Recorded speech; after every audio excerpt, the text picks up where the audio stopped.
Sorry, Doom fans, this is not the BFG you're thinking of. This is instead Steven Spielberg and Disney joining forces to bring the classic Roald Dahl book to life. It didn't do very well at the box office, and honestly, I'd be lying if I said I didn't see why.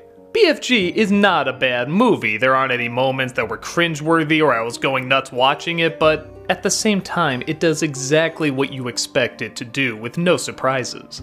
Sophie is a girl in an orphanage who one night wakes up and swears she heard something.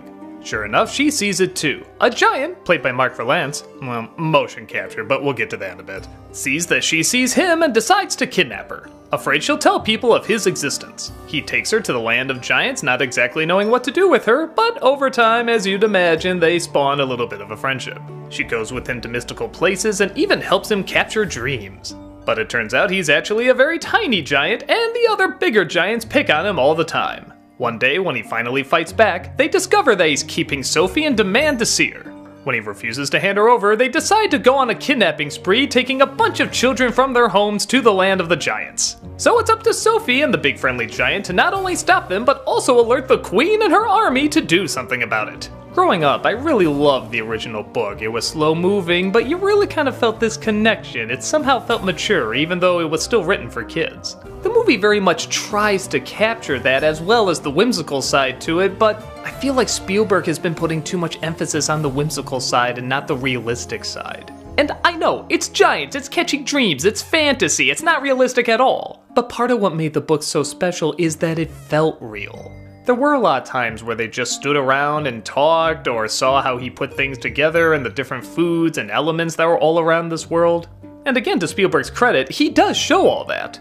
But the problem is, unlike something like E.T. where the camera can stay still and you can really feel like you're in this home with an alien in it, here, the camera is always flying, always whizzing, music is always going doo-doo-doo, doo-doo-doo, it never takes a break. Because it's always trying to look so flashy and impress you, you never really feel like the girl and the giant are in the same scene. Even though both the leads are incredibly good actors, it always looks like the girl is talking to nobody and a motion capture person is put in later. While the CGI on him is not bad, it's not really convincing either.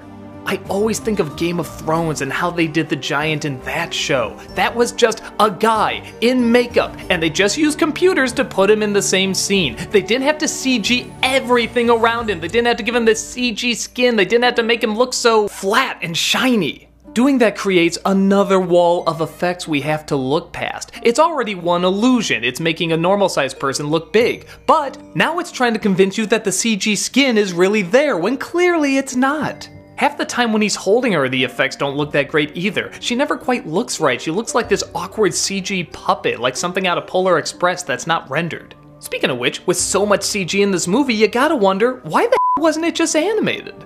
I mean, these giants never move like they're really there. They either move too fast or like there's no weight to their actions. When you watch something like Godzilla, King Kong, or the Lord of the Rings movies, there's this kind of movement that feels like they're really large. They slow it down and it gives the creatures such an immense size to them. Here they just kind of move like people, maybe a hint slower.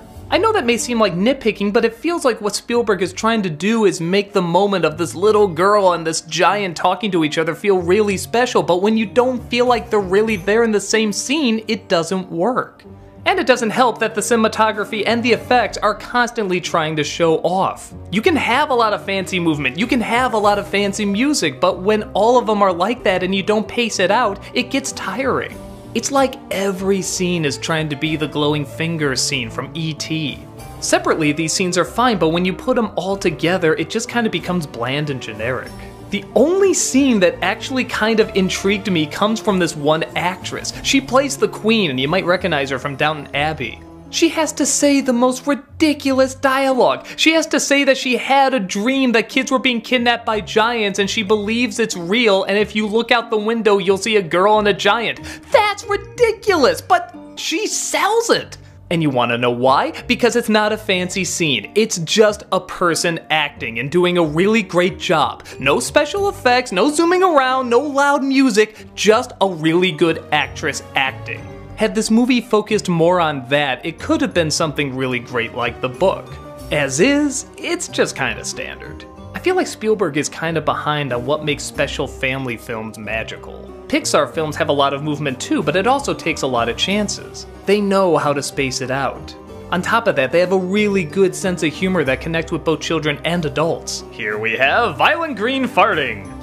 Yep, there's a whole scene in the royal dining room of people rocket farting into the air. There's no punchline, no character-driven joke, just farting.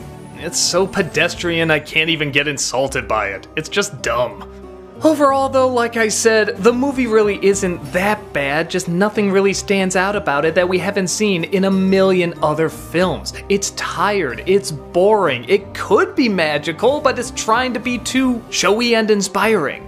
If you saw the trailer and think you might like it, you'll get exactly what it promised. But if you're looking for something deeper, rocket fart away far, far from this.